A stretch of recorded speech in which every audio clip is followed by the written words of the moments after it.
नमस्कार दोस्तों। पश्चिम बंगाल में चुनाव है, चुनावी रैलियां हो रही हैं। प्रधानमंत्री मोदी की, ममता बनर्जी की और दर्जनों नेताओं की। रैलियों में बहुत सारे मुद्दे हैं, लेकिन एक मुद्दा है रोजगार का। अगर प्रधानमंत्री मोदी की रैलियों की बात करें तो प्रधानमंत्री मोदी ने कल भी कहा कि हम ऐसा सोनार बंगला बनाएंगे जहां शिक्षा और रोजगार होगा। हम ऐसा बंगाल बनाना चाहते हैं जहां उद्योग होंगे और जहां युवाओं को रोजगार मिलेंगे। दूसरी तरफ ममता बनर्जी हैं जो कहती हैं हम बाहरी की घुसपैठ बंगाल में नहीं होने देंगे। और इस वक्त मैं हूं जाधवपुर यूनिवर्सिटी में और बहुत सारे स्टूडेंट हैं, और जो स्टूडेंट हैं उसमें कुछ फर्स्ट टाइमर वोटर हैं, कुछ ऐसे हैं जिन्होंने पहले वोट दिया है। लेकिन सबसे बड़ा सवाल अब यही है कि क्या युवा वोट देते वक्त रोजगार का सवाल जहन में रखेंगे? क्या युवा फर्स्ट टाइमर वोटर या वो स्टूडेंट जो दूसरी बार वोट दे रहे होंगे लोकसभा चुनाव के बाद, उनके जहन में यह सवाल होगा कि कौन सी सरकार आएगी जो उनके लिए रोजगार के अवसर बेहतर मुहैया कराएगी? कौन सी सरकार आएगी जो राज्य में विकास के ऐसे रास्ते दरवाजे खोलेगी जिससे उनके लिए सरकारी या गैर सरकारी नौकरियों में ज्यादा अवसर मिले? इन्हीं सवालों के लिए ये जो कुछ छात्र इधर बैठे हैं वो टीएमसी के समर्थक हैं, यहाँ जो बैठे हैं अखिल भारतीय विद्यार्थी परिषद के समर्थक हैं, और यहाँ जो बैठे हैं एसएफआई के समर्थक हैं। सबसे पहले शुरू इधर से, क्योंकि सत्ताधारी दल टीएमसी है, 10 साल की सरकार ममता बनर्जी की, एक बार फिर चुनाव है। सबसे पहले आपसे, जो सरकार ममता बनर्जी की है, लेकिन प्रधानमंत्री मोदी कल भी जो उन्होंने कहा कि बंगाल में रोजगार बहुत बड़ा सवाल है और हम रोजगार युक्त बंगाल बनाएंगे, लगातार उनकी रैली का एजेंडा है। तो लगता है कि युवाओं के लिए सवाल है। युवा के लिए कोई सवाल नहीं है। वेस्ट बंगाल में वेस्ट बंगाल सोनार बांग्ला ऑलरेडी है। वो पहले सोनार गुजरात बनाए हैं। सोनार ये उनका सोनार है। वो सोनार बोल नहीं सकते, रविंद्रनाथ को भी बोल नहीं सकते। सोनार गुजरात पहले बनाए, सोनार उत्तर प्रदेश पहले बनी है। पहले हाथरस में जो लड़की का रेप हुआ है उसका आगे पहले जांच हो, फिर वो सोनार बंगाल बनाने का बारे में सोचेंगे। और इस बार Mamata Banerjee with in 180+ seat से आ रहा है, ये कन्फर्म है। वो लोग सब डर गए हैं, अब खुद का चुनाव के लिए लड़ने के लिए भी कोई नहीं है, इसीलिए ये सब बोल रहे हैं। ये बात तो जल्दी जल्दी में तो आपने बोल दिया, लेकिन रोजगार का सवाल तो चुनाव का सबसे बड़ा सवाल होना चाहिए। क्या बंगाल में जितने युवा हैं और एक बात और जानकारी दूं कि फर्स्ट टाइमर वोटर की अगर बात करेंगे तो 2019 में सबसे अधिक इनरोलमेंट बंगाल में हुआ। 20 लाख नए वोटर थे फर्स्ट टाइमर। कुछ यहाँ जो स्टूडेंट हैं वो फर्स्ट टाइमर भी हैं। सवाल तो सबसे बड़ा रोजगार का होना चाहिए, लेकिन क्या रोजगार का सवाल है? क्योंकि बेरोजगारी देश में हर सूबे में है, हालांकि बंगाल से ज़्यादा दूसरे सूबे में है। उन आंकड़ों पर हम आगे बात करें तो, क्योंकि बीजेपी ये मुद्दा भी बना रही है। देखिए, बीजेपी ये मुद्दा बना रही है क्योंकि वो इसका इलेक्शन में कुछ गिमिक चाहिए, ऐसा ही वो बोल रहे हैं। अगर आप देखिए यूपी में, बिहार में, जहाँ पे ऑलरेडी बीजेपी है, त्रिपुरा में वो भी है, लेकिन अनएम्प्लॉयमेंट रेट में त्रिपुरा, अभी रिसेंट न्यूज़ है, त्रिपुरा फर्स्ट पोजीशन में है। वहाँ का कोई उद्योग का जो प्रॉब्लम था वो तो अभी तक नहीं मिटा। जब बीजेपी तो ये कुछ नहीं कर सकते, उद्योग के बाद में वो लोग बात नहीं करे तो भी अच्छा है। लेकिन यहाँ पर जो ममता बनर्जी का गवर्नमेंट है, आप देखिए यहाँ पर कुछ स्कीम है, उत्कर्ष बांग्ला, जो यहाँ के स्किल डेवलपमेंट के ऊपर जोर दिया जा रहा है। क्या है, उन लोग जो है ना, जो युवा है वो इंडिपेंडेंटली आपका बिजनेस स्टार्ट कर सकता है और लोन भी मिल रहा है। क्या है, rather than job they are more focusing on, Mamata Banerjee government more focusing on creating some entrepreneur. लेकिन अगर इतना ममता बनर्जी कर रही हैं, फिर भी बेरोजगारी तो बंगाल में है। बेरोजगारी अगर हम 2021 के आंकड़े देखें, 20 के आंकड़े देखें, कोरोना के काल के आंकड़े देखें, 27%, तो बेरोजगारी का मुद्दा तो है। 11 साल की अगर कोई सरकार है तो सवाल तो उस सरकार को देना होगा जवाब। बेरोजगारी तो पूरे देश में है ना, पूरे देश में जो रेट है उससे बंगाल बहुत ज़्यादा अच्छा है। इसीलिए अगर प्राइम मिनिस्टर इसके बारे में बात नहीं करे तो ही अच्छा है। सोनार बंगाल पहले आगे बनाने का बोल रहे हैं, पहले सोनार गुजरात बनाए, सोनार उत्तर प्रदेश बनाए, ये मैसेज उनको दीजिए, फिर सोनार बंगाल बनाने की बोलिए। सोनार बंगाल ऑलरेडी है, इसमें कोई बात नहीं होगा। तो मतलब यूथ के लिए बेरोजगारी मुद्दा नहीं। आता हूँ आपके पास, जरा इधर क्या कहेंगे आप? अब जैसे मोदी जी तो बार बार रोजगार, हालांकि रोजगार के भाषण के बीच में और आखिर में और शुरू में जय श्री राम के नारे भी लग जाते हैं, वो अलग बात है, लेकिन क्या आप लोगों के लिए रोजगार मुद्दा है? ऑब्वियसली रोजगार बेसिक मुद्दा है। वो जो टीएमसी के भाई बोला है कि यहाँ पे रोजगार मुद्दा नहीं है, पहले ही बोला है पूरा। मतलब दीदी का जो गवर्नमेंट है वो तो रोजगार देता नहीं। टेट, एसएससी, फूड डिपार्टमेंट का जो ये है, अभी जितना सिंगल जो एग्ज़ाम है पीएससी का, एसएससी का, जो भी है, कुछ भी एग्ज़ाम हुआ नहीं। और जो एग्ज़ाम हुआ उसमें मतलब इतना भ्रष्टाचार हुआ, क्या बोले। अभी हम लोग जादवपुर यूनिवर्सिटी में खड़ा है। जादवपुर यूनिवर्सिटी में एक कर्मचारी परिषद है, टीएमसी रूल्ड बाय टीएमसी। यहाँ पे जो डाइनिंग स्टाफ है ना, 5,000 6,000 रुपये का तनख्वाह मिलता है। उन लोगों के जॉब के लिए भी वो उसको 2, 3, 4 लाख देना पड़ता है। और जो अभी रिसेंटली जो निकला है यहाँ पे एक क्लार्क नॉन टीचिंग स्टाफ का एक पोस्ट भी निकला है, उसमें 15 लाख 16 लाख। यूनिवर्सिटी कैंपस में ऐसा हालात है, पूरा स्टेट में जितना भी सर सिंगल पोस्ट जॉब के लिए सिंगल पोस्ट, इसमें भ्रष्टाचार है। विदाउट पैसा देकर कुछ मिलता नहीं है, कुछ जॉब मिलता नहीं है। और उसको मिलता है जो टीएमसी का पार्टी का लीडर का साथ है, करीब है, पैसा देता है वो। और जो एजुकेशन लेके जो खुद के पैसे से पर के इतना बड़ा हुआ है, जिसको जॉब मिलना चाहिए उसको तो कभी नहीं मिलता है। वो टीएमसी के जितना नेता है उनको पाँच चढ़ना चाहिए, दीदी का नामगान करना चाहिए, नहीं तो मैं नहीं मिलेगा। अच्छा, मैं आपका सवाल पहले आप बोल लो, उसके बाद में हमारे वेस्ट बंगाल में जो टॉप मोस्ट एग्ज़ाम होते हैं WBC examination, West Bengal civil service examination, वहाँ पे आप लोग जाना हुआ कि 2018 में एक बंदा वो नंबर 0 मिला उसको एग्ज़ाम में, बट वो WBCS एग्ज़ाम के नंबर ग्रुप A लेवल में जॉब मिल गया उसको। ऐसा हुआ। PSC जो सबसे फेयर एग्ज़ाम होना चाहिए नहीं हुआ। और जो हम लोग जो परिजाई जो श्रमिक भाईजन के लिए जो सेंट्रल गवर्नमेंट के लिए एक ट्रेन किया था जो यहाँ पे रिटर्न करने के लिए, तो ममता बनर्जी ने बोला कि ये कोरोना एक्सप्रेस है, कि इतना सारे अनएम्प्लॉयमेंट है, इसलिए यहाँ का बंदा, यहाँ का लोकजन, हम सब लोग बाहर जा रहे हैं काम करने के लिए। अब आखिरी सवाल आपसे, उसके बाद इधर आऊँगा कि अगर प्रधानमंत्री मोदी या बीजेपी के सारे नेता कहते हैं कि हम बंगाल में रोजगार देंगे, पीएम ने कहा हम रोजगार युक्त करेंगे बंगाल को, लेकिन जहां बीजेपी की सरकारें 15 साल से हैं, बिहार में या यूपी में 4 साल 5 साल होने जा रहा है, या बाकी राज्यों में, वहां भी बेरोजगारी वैसे ही है। बेरोजगारी के आंकड़े देखेंगे तो बंगाल से दुगने हैं अनएम्प्लॉयमेंट रेट बिहार और झारखंड में। तो यहाँ कैसे रोजगार लाएंगे, कहाँ से लाएंगे? देखिए, रोजगार लाना एक जिम्मेदारी गवर्नमेंट का एक सही दिशा होता है। जैसे कि यहाँ पर 34 ईयर में, यानी कि 34 साल अगर वामपंथी का जब शासन था ना, 56,000 जो कारखाना था यहाँ पर बंद हो गया। और ममता दी के शासन के आने के बाद क्या हुआ, सिर्फ जॉब सिखाया हम लोगों को। हम लोग एडुकेटेड है, हमको नौकरी मिलना चाहिए ना, हम जॉब बजने क्यों जाएंगे? यहाँ पर कोई एम्प्लॉय नहीं है, गवर्नमेंट हो या फिर प्राइवेट। ममता दीदी ने क्या दिया, क्या बोला आपने? ममता दी ने जो बोला चॉप, यानी कि चॉप होता है, चॉप बेगुनी जो होता है ना, पकौड़ा होता है, वो जो शिल्प है, वो शिल्प हमको नहीं चाहिए। सही जगह पे आए, सही जगह पे आए। अब मैं बताता हूँ ममता दीदी ने कब बोला मुझे नहीं पता, लेकिन प्रधानमंत्री मोदी ने जी न्यूज़ के इंटरव्यू में कहा था कि पकौड़ा तलना भी एक रोजगार है। हालांकि उसके बाद कभी सर्वे नहीं हो पाया कि देश में कितने लोग पकौड़ा तल रहे हैं 2014 के बाद और कितने लोग पकौड़ा तल रहे थे 2014 के पहले। बेरोजगारी के आंकड़े देश में बंद हो गए। तो पकौड़ा रोजगार योजना तो प्रधानमंत्री ने लॉन्च किया राष्ट्रीय चैनल पर। देखिए, राष्ट्रीय चैनल में लॉन्च किया, वो भी एक अलग बात है, अलग मतलब वो भी एक बात है, लेकिन इन्वेस्टमेंट वो भी एक बात है ना। नहीं, अभी इन्वेस्टमेंट देखिए कर्नाटक में अभी कोरोना काल में इतना इन्वेस्टमेंट हो रहा है। और एक बात है, इस कोरोना काल में लास्ट 43 ईयर के बाद यहाँ का अभी सारा देश का जो सेंसेक्स है वो 50,000 के पार हो गया है, यानी कि डेवलपमेंट हो रहा है ना 2014 के बाद। सर अभी डेवलपमेंट वेस्ट बंगाल में कहा है। अब वेस्ट बंगाल का जीडीपी देखिए, यहाँ का जो बेरोजगारी देखिए, बहुत बढ़ा हुआ है। लोगों को रास्ता पे जा रहा है, रास्ते में जाके बोलना पड़ता है हमको चाकरी दे दो, हम लिस्ट में है, लेकिन नहीं। अभी देखिए ममता बनर्जी का जो शिक्षा मंत्री है पार्थ चटर्जी, उसने खुल के बोल दिया पेपर में, या फिर फोन करके बोला हमने तुमको नहीं बोला है एग्जाम में बैठने के लिए। एक जिम्मेदार सरकार है क्या? उसका ऐसा होता है, आप चूंकि ये भी कोई राइट है क्या? वो बोल सकता है कि आप एग्जाम में नहीं बैठ सकते हो, जॉब नहीं, हम जॉब नहीं दे सकते हैं। आ रहा हूँ आपके पास। इलेक्शन का टॉपिक है ना, जॉब चाहिए हम लोगों को। आप जवाब दो, उसके बाद आता हूँ। क्या डेवलपमेंट हुआ है? 845 का गैस है, उसको 400 रुपये में मिलता है गैस। वो बीजेपी का सपोर्टर है तो पेट्रोल का, डीजल का क्या भाव चल रहा है वेस्ट बंगाल में? वो सारा देश में एक ही भाव चल रहा है ना। वो पैसा कहाँ जा रहा है? अंबानी अदानी को जा रहा है। अंबानी अदानी किसका फ्रेंड है? मोदी का फ्रेंड है, ये हम सब जानते हैं। आंसर हो गया। चलिए हम मुद्दे पर रहते हैं, एक सेकंड, मुद्दे पर रहते हैं, आ रहा हूँ आपके पास। मुद्दे पर रहते हैं एक सवाल के साथ। चूंकि आपने कहा, ममता दीदी ने कहा क्या चीज़ बनाने के लिए? चॉप, जैसे आलू चॉप वगैरह होता है सर।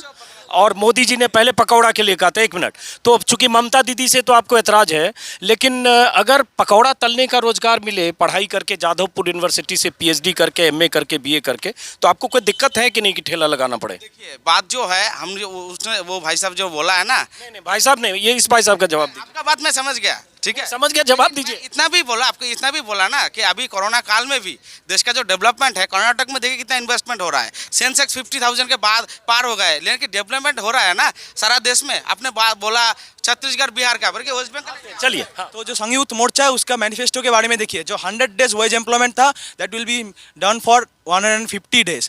200 का यूनिट का जो इलेक्ट्रिसिटी का है उसका हम लोग को नीचे करना होगा। तो this are the main issues. Employment is the main issue, they are saying employment is not a main issue. Trinamool and BJP they are not separate. इस इलेक्शन में आप लोग सिर्फ एक ही बात, इस पार्टी से उस party, this are not the main issues of this election. Election will be decided by how much employment is being given, every student is getting education or not, are women safe in India or are women safe in West Bengal?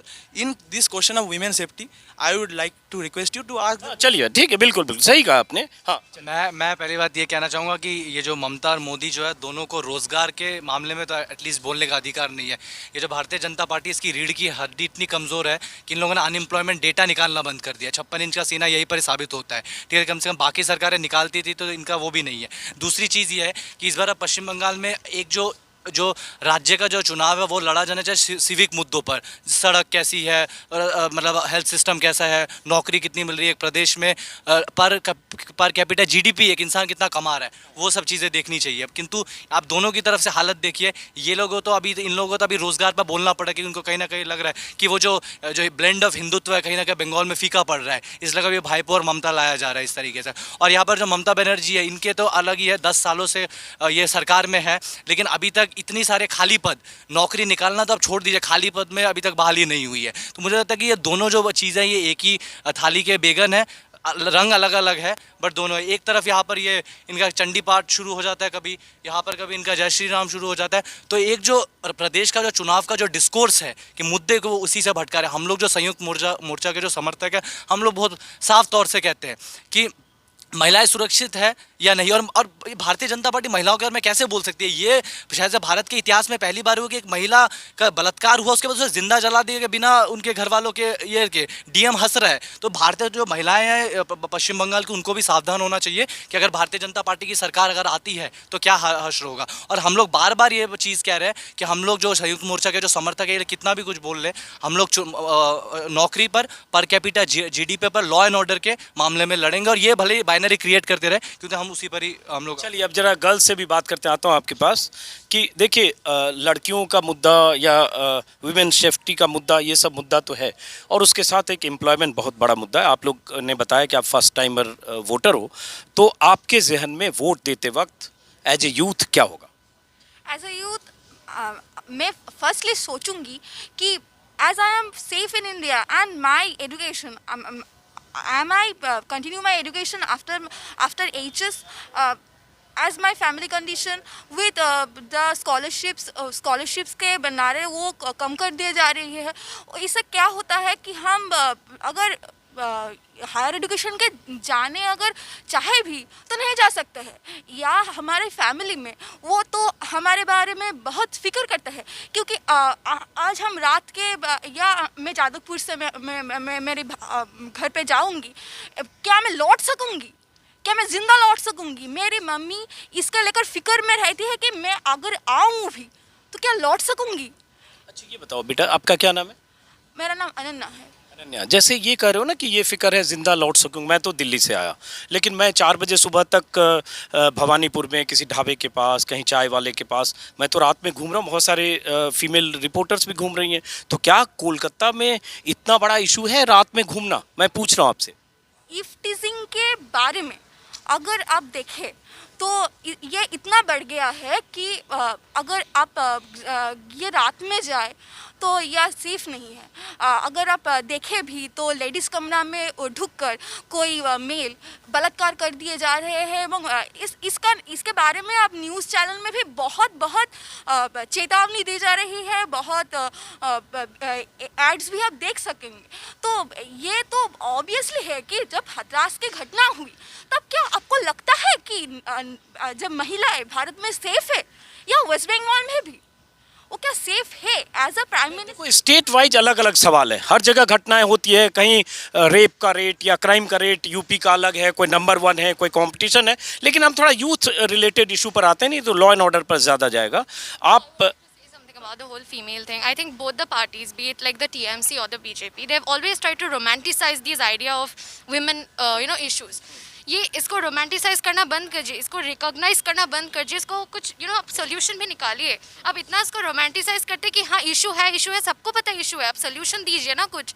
अब दोनों बोले जा रहे हो कि हाँ ठीक है, और इसको आप पॉलिटिकल मुद्दा बनाते हो हमेशा कि विमेन को हमेशा एक मुद्दा क्यों बनाया जाता है, हमेशा हम क्यों होते हैं कि आपका एक पॉलिटिकल एजेंडा में हम क्यों आते हैं, क्योंकि आप कुछ सोल्यूशन निकालते ही नहीं हो, क्योंकि आपको नेक्स्ट इलेक्शन में उसको वापस से मुद्दा बनाना है. सोल्यूशन क्या है? जैसे एक तरफ लेफ्ट फ्रंट है, एक तरफ ममता बनर्जी है, एक तरफ बीजेपी है, कोई सोनार बांग्ला की बात कर रहा है, कोई असोल परिवर्तन की बात कर रहा है. हालांकि मेरे बोलने में हो सकता है दिक्कत हो, मैं बंगाली नहीं जानता.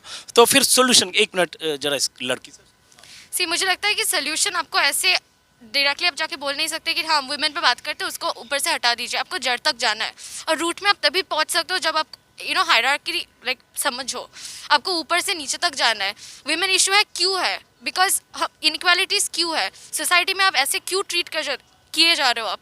तो लॉ बस पास मत कीजिए, क्योंकि लॉ में सिर्फ सोल्यूशन नहीं है. You need to change the social structure in order to create a solution. तो वो स्ट्रक्चर, सोशल स्ट्रक्चर कौन चेंज करेगा? मैं पॉलिटिकल सिस्टम की बात कर. First of all, the social structure can be changed, like not by simply passing a law, but creating the awareness among the people that men and women should not be treated as two separate entities. Stop treating women as something like an element of weakness. Start looking at them something like equalized. लेकिन हाँ चलो आप बोलो. तो आप बहुत सारा मुद्दा है. पहला तो है जो हम अगर बोलेंगे वेस्ट बंगाल के बारे में और सेंट्रल के बारे में, मतलब अगर हम जॉब्स के बारे में बोलेंगे तो वेस्ट बंगाल में एसएससी का एग्ज़ाम 3 साल में एक बार होता है. हर साल होना चाहिए, 3 साल में एक बार होता है एसएससी का एग्ज़ाम. और फिर अगर हम ये भी बोल रहे हैं 10 साल में 2 बार. और फिर अगर हम सेंट्रली बोलेंगे, यूपी में और बिहार में और सेंट्रली बहुत यूथ एक प्रश्न किया है, मोदी रोज़गार दो. आपको भी मालूम है मोदी रोज़गार दो. एसएससी का एग्ज़ाम नहीं हो रहा है, सेंट्रली भी नहीं हो रहा है, वेस्ट बंगाल में भी नहीं हो रहा है. अगर ये लोग बोल रहा है नौकरी के लिए इंडस्ट्रियलाइजेशन चाहिए, हेवी इंडस्ट्रियलाइजेशन चाहिए. 2011 के बाद में कौन सा हेवी इंडस्ट्रियलाइजेशन हुआ? विप्रो जितना भी आईटी हब है वो तो सब 34 साल का सरकार लेके आया, 34 ईयर्स का रूल लेके आया. विप्रो, राजारहाट, सेक्टर 5, ये सरकार क्या किया? सिर्फ ब्लू और वाइट पेंट किया. इधर क्या किया फिर? यूथ के लिए मैं एक सवाल, उसके बाद इधर और इधर जाऊंगा. तो यूथ के लिए, क्योंकि आप सब यहाँ से निकलोगे, सबको जॉब चाहिए, चाहे प्राइवेट हो चाहे गवर्नमेंट की हो.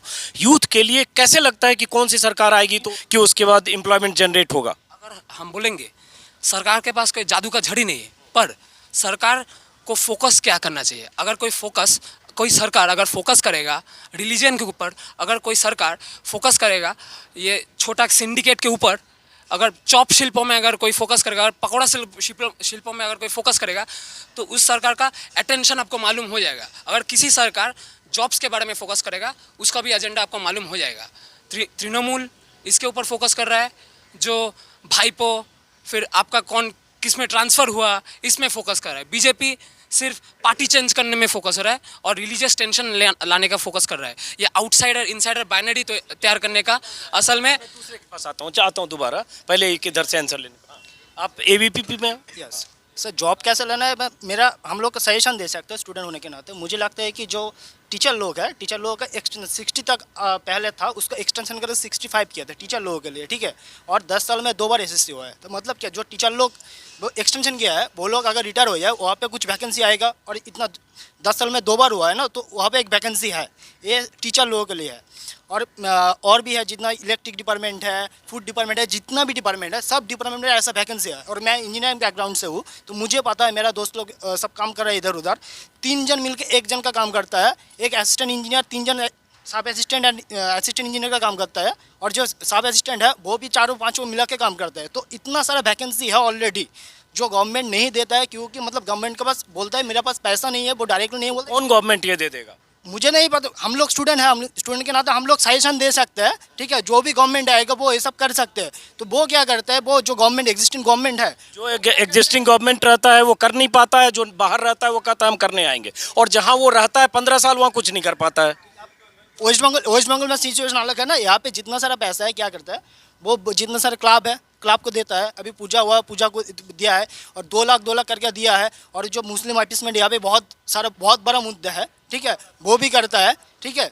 तो इतना सारे जो पैसा हज के लिए पैसे देता है, तो क्या क्या जरूरत है यहाँ पे? चलो मैं आप पॉलिटिकल से आप रिलीजियस उस पे आ रहा हूँ। कल में देखिए इतना सारा हर लोगों को 5 किलो चाल देख के जो दाल मिला है, और जो चीना एग्रेशन है और पाकिस्तान एग्रेशन है, उस हिसाब से देश का जो डेवलपमेंट है, देश का जो सिक्योरिटी वाला डेवलपमेंट है, उस हिसाब से भी पैसा खर्चा। चीन और पाकिस्तान पे यहाँ रोजगार तय होगा और एजेंडा। तो मेरे 1 मिनट बात सुन लीजिए, देखिए सुन लो ना भाई, फिर एक उनकी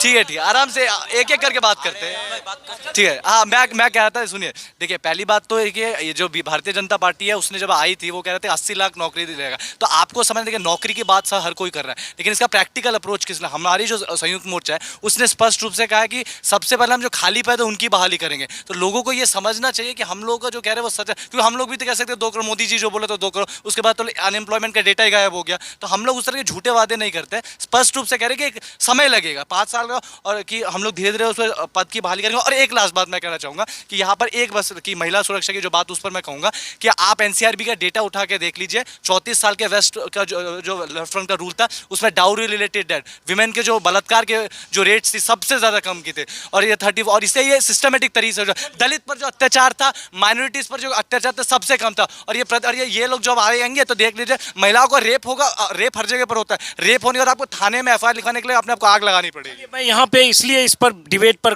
कम बात करूंगा क्योंकि 34 साल में अगर क्राइम रेट देखेंगे, पॉलिटिकल जो गुंडागर्दी थी और झगड़े थे, और जो आपस में जो पॉलिटिकल क्लैशेस थे, उसका हिस्ट्री में किताबें बहुत लिखी जा चुकी है। इसलिए हाँ, नहीं वेट, मेरी बात सुनिए, आप ये बात गलत है, आप लेफ्ट, जब कांग्रेस जब लेफ्ट और इसमें नहीं हुआ है, लेफ्ट रूल्ड स्टेट। बात तो सुनिए, अरे सर आपने एक चीज़ गलत बोला। गलत क्या बोला मैं आपको बता दूं। हाँ, जब सीपीएम सरकार में आ रही है तब बहुत रक्त रंजित एक संघर्ष हुआ था, लेकिन उसके बाद आप 34 साल का रूल पीरियड देखेंगे तो वो रक्त रंजित संघर्ष नहीं है। तो जब एडवेंट हो रहा है, जब जा रहा है, तब सही है, बट उस 34 साल के रूल में जो ब्लड शेड था बहुत कम था। ये बात समझ। हाँ, मैं बोल रहा हूँ कि ये लोग 34 साल में डेमोक्रेसी किया था, ये लोग तो बता दिया डेमोक्रेसी थी, लेकिन ऐसे डेमोक्रेसी थी। अगर मैं वामपंथी के बारे में कुछ कहूँ ना तब से मैं तो जब शाम होती है ना तब बोलते हैं पार्टी ऑफिस में आ जाओ, क्यों? मारने के लिए। ये लोग बोलते हैं डेमोक्रेसी की बात बोल रही है। अब ममता बंदोपाध्याय जो बात करते हैं ना वही काम करती है। उन लोगों को मोदी जी के बारे में बोलते हैं जुमला है, जुमला नहीं करते। ममता बंदोपाध्याय जो बात बोलते हैं सही बोलते हैं, वही काम कर देता है ना। चाप के बारे में मत सोचो, वही काम कर देगा ना, वही बात मत पूछो। ममता बंदोपाध्याय जो पहले क्षमता में आए ना, वो क्या किया है? स्मॉल, जो भारत में सबसे ज़्यादा है, जो स्मॉल इंडस्ट्री है ना, उसके ऊपर पहले फोकस किया है, कैसे इसको बढ़ाना है। ममता बंदोपाध्याय यही काम किया है, स्मॉल शिल्पों को बढ़ाया। यही काम करने के बाद वो लोग बोल रहे हैं काम नहीं हो रहा है, ये हो रहा है, यहाँ नागरिक सुरक्षा नहीं है। सुरक्षा नहीं कौन बोल रहा है? हसद के बारे में तो आप पूछो ना, उत्तर प्रदेश में क्या हुआ पूछो ना, यही बात देखो ना। एक इंडस्ट्री का नाम बताने के लिए बोलिए, एक इंडस्ट्री 10 साल में हम तो बोल रहे हैं ना। आप बताइए 2 करोड़ नौकरी कहाँ गए? 2 करोड़ 15 लाख कहाँ गए? चलिए कोई भी सिंगल इंडस्ट्री का नाम बोलने के लिए बोलिए, 10 साल में हुआ है। वो लोग बोल रहे हैं 2014 में जब नरेंद्र मोदी ने कहा है हर ईयर में 2 करोड़ नौकरी देगा, 7 साल में 14 करोड़ नौकरी होगी ना, और 15 लाख तो मेरे अकाउंट में तो नहीं। अभी एक सेकंड, एक करके बोलेंगे तो सबकी बात लेंगे। हाँ, मुझे लगता है हम लोग बाकी दूसरी चीज़ों पर जा रहे हैं, एम्प्लॉयमेंट से अलग। लेकिन जैसे ममता बनर्जी ने भी अभी मैनिफेस्टो में अगर कहा कि 10 लाख लोन देंगे क्रेडिट कार्ड और 4% इंटरेस्ट पर, और बहुत सारी चीज़ें, राशन कार्ड फ्री और ये सब। हाँ, 1 मिनट, ये अभी क्यों कह रहे हैं? अगर स्टूडेंट की चिंता थी तो चुनाव घोषित होने के बाद पहले दौर से 10 दिन पहले क्यों कर रहे हैं? आप बताओ जरा इसका। देखो, पहले बात है ममता बंदोपाध्याय गवर्नमेंट में आई ना, पहले उससे स्कॉलरशिप बनाया पढ़ने के लिए, कन्नड़सी बनाया, ओइकोर्सी बनाया। पहले था, कब था? देता था। नाम बदलने से कोई नया पॉलिसी बन नहीं जाता। सब पहले किसने किया है? कन्नड़सी किसने किया है? एक करके, ओइकोर्सी किसने किया है? बताओ। एम्प्लॉयमेंट किसने? मेरा रिक्वेस्ट है, एक फीस छिलो ना, एक कर थी, सब जगह थी। वो जो बोल रहे हैं ना, ममता बंदोपाध्याय स्कॉलरशिप स्कीम चालू किया है स्टूडेंट से पढ़ने के लिए। देखो, एक गरीब बच्चे जो हाई सेकेंडरी में पढ़ने के उससे पैसा चाहिए, ममता बंदोपाध्याय 25,000 रुपये देता है, ठीक है, और हाई सेकेंडरी में जाते हैं और 25,000 मिल जाते हैं, और ऊपर से में जो विवाह है वही पे टाका भी मिलती है। हर जगह में ममता बंदोपाध्याय स्टूडेंट के लिए सोच रखा है, स्कॉलरशिप के बारे में पढ़ने के लिए सब कुछ दे रहा है। और ये भी क्या है, हर साल में जो हाई सेकेंडरी लेवल का स्टूडेंट होगी उसे टैब भी मिल जाएगी पढ़ने के लिए, यही है। सर पहले मैं दो चीज़ बोला। मेरा फेलो फ्रेंड ने कहा कि जो वो घर लौटेगी कि नहीं उसको टेंशन है, ठीक है। तो एनसीआरबी डेटा के हिसाब से Kolkata is the safest city, ठीक है, ऑल ओवर इंडिया में सेफेस्ट सिटी है। दूसरा बात, वो लोग बोल रहे थे ना कि रेप के बारे में, last 34 years they have to know about Anita Dewan, what happened with them. 34 years में क्या क्या हो पता नहीं है। जॉब के बात कर रहा है, 34 ईयर्स में जॉब कहाँ से होता था? लोकल कमेटी, जोनल कमेटी से, ठीक है। आप एसएससी के बात कर रहे हैं, वो लोग नहीं होता, कहाँ से हुआ था? लोकल कमेटी से। मेरे घर में टीचर है इसलिए मैं जानता हूँ। चलिए, मुझे लगता है मुझे लगता है कि हम लोग थोड़ा बहुत पास्ट में जाएंगे तो उससे भटकेंगे। एक सेकंड, अनएम्प्लॉयमेंट सिर्फ बंगाल का, एक सेकंड,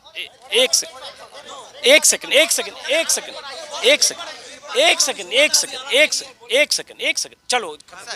वो लोग वुमेन सेफ्टी में अगर बात कर रहे हैं, उन लोगों का संयुक्त मोर्चा का कैंडिडेट था, अभी वो प्रेशराइज होने के बाद चेंज कर, प्रीति कुमार रॉय, जादवपुर यूनिवर्सिटी का मैथ्स डिपार्टमेंट का प्रोफेसर, 2018 में सेक्सुअल असॉल्ट। ठीक है। अब ये एक दिलचस्प ये है कि ये चूंकि एक मिनट चल, मुझे लगता है ये हम पॉलिटिकल बात इलेक्शन की ज्यादा कर रहे हैं। ममता बनर्जी के साथ जो इमाम लोग घूमता है वो लोग क्या बोलता है उनको आप दिखाऊं, और तब वो सेक्युलर हो जाता है, और एक इमाम अभी लेफ्ट के साथ एसोसिएट होता है, कम्युनल हो जाता है। ये हिपोक्रेसी है, इनको पहले बताइए आप जाके। कौन सा हिपोक्रेसी आप बताइए?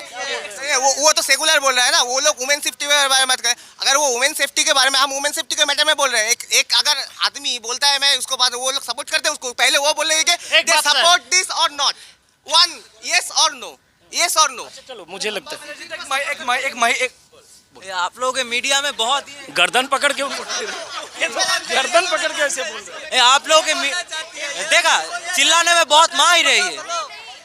आप लोगों के मीडिया में बहुत ये बिकता है। जब धर्म के बारे में बात करेंगे, जब टीएमसी बीजेपी के बारे में बात करेंगे तो आप लोगों का बिकता है, इसलिए ज़्यादा जाते हैं, वो हम समझते हैं। आपने पहले पूछा था कि अनएम्प्लॉयमेंट ये मुद्दा है कि नहीं, मुद्दा बनाने की कोशिश कर रहे हैं कि नहीं। ये मुद्दा है, मुद्दा बनाने का कोशिश अलग से नहीं कर रहे। मुद्दा बनाने का कोशिश जो कर रहे हैं धर्म को, हिंदू मुस्लिम को, मंदिर मस्जिद को, वो सब मुद्दा नहीं है ये। अगर सब एम्प्लॉयमेंट अनएम्प्लॉयमेंट अगर बंगाल में प्रॉब्लम नहीं है, जब नवन में हम गए थे 11 फरवरी को, ममता बनर्जी के पुलिस ने क्यों मारा था मैदुल को?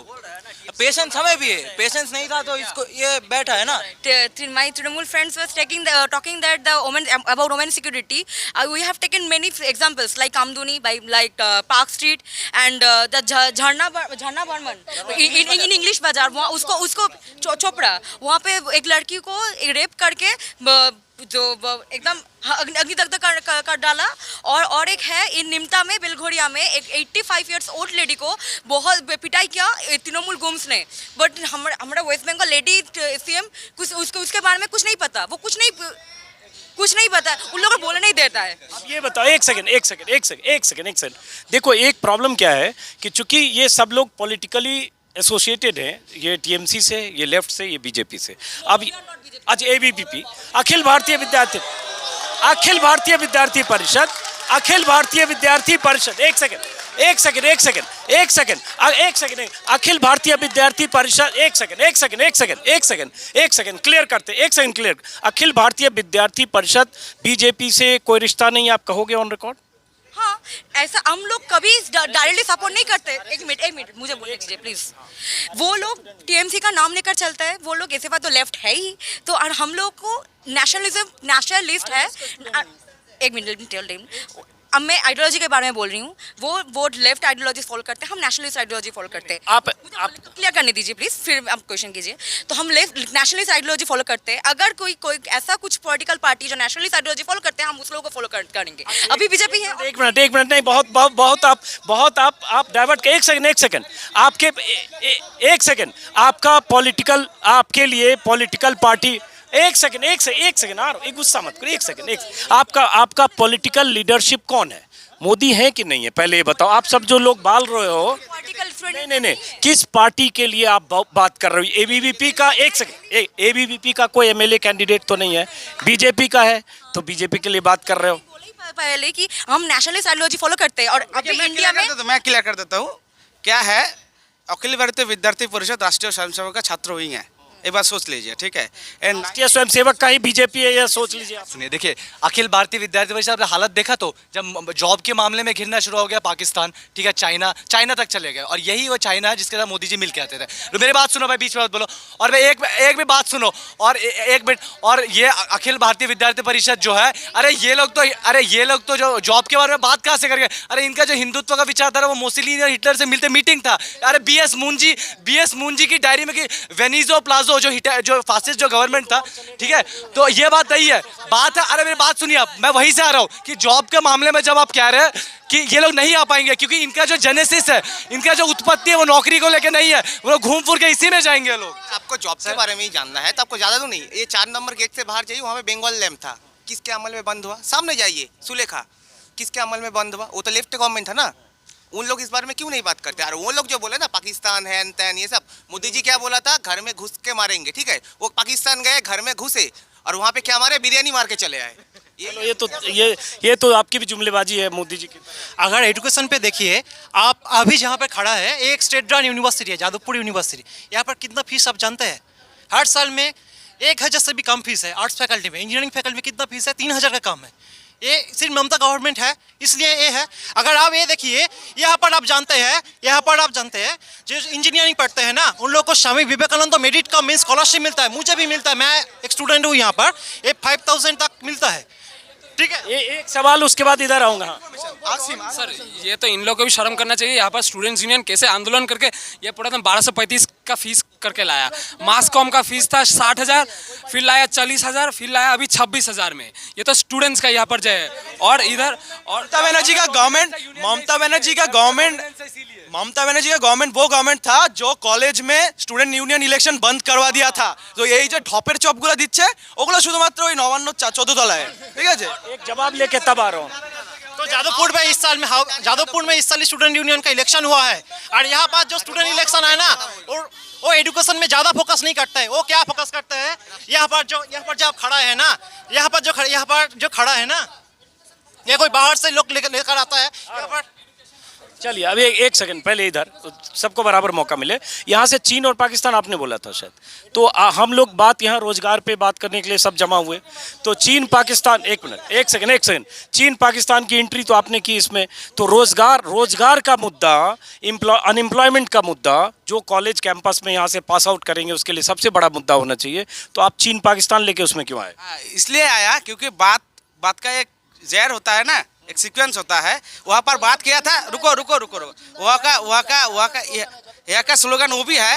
बात हुआ था जीएसटी को लेके, पेट्रोल दाम का कैसे बढ़ेगा। अभी देश के तरक्की के लिए, देश के इंफ्रास्ट्रक्चर डेवलपमेंट के लिए कोरोना के काल में कितना सारा इन्वेस्टमेंट हुआ है और इतना रोड देखिए, डिफेंस में देखिए, और देश आत्मनिर्भर बन रहा है ना, इसलिए इन्वेस्टमेंट हो रहा है, इसलिए डीजल पेट्रोल का बढ़ रहा है। सही है, इसलिए क्या अभी जो भर्ती है ना उसमें लेना चाहिए ना, और उसको भी बोल दे हमने जीएसटी में ला, उसको चर्चा करो। फिलहाल इस बातचीत को दोस्तों खत्म करते हैं।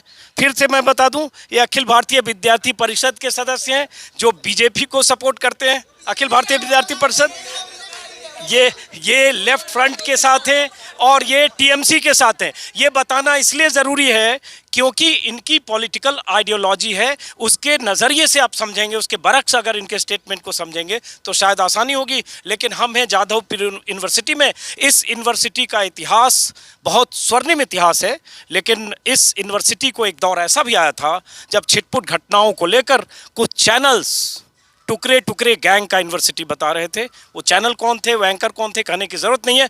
लेकिन इस यूनिवर्सिटी में ये स्टूडेंट अगर वोट देते समय सिर्फ रोजगार को सोचेंगे और अगर बंगाल की युवा आबादी रोजगार को ध्यान में रखेगी तब क्या फैसला करेगी, हम। फिलहाल इस वीडियो को ख़त्म करते हैं, फिर मुलाकात होगी किसी और वीडियो में। नमस्कार।